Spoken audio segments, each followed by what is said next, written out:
West Bengal পুলিশের পরীক্ষাগুলোতে একটা খুবই গুরুত্বপূর্ণ টপিক হলো কোন খেলায় কতজন থাকে।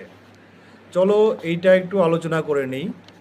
দেখো, বেসবল খেলায় থাকে হচ্ছে 9 জন খেলোয়াড় এবং রাগবি বল খেলায় থাকে 15 জন খেলোয়াড়।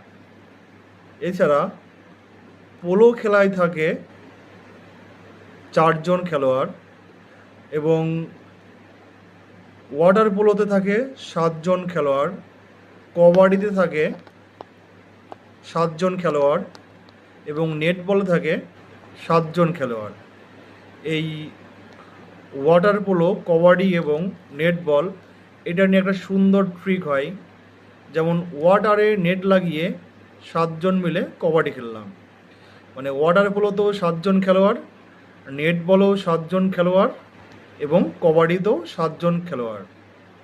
এছাড়া খোখো খেলাতে থাকে 9 জন খেলোয়াড়। দেখো, খোখো KHO মানে 3 3 9, এটাও একটা মজার ট্রিক। এছাড়া ভলিবলে থাকে হচ্ছে 6 জন খেলোয়াড়।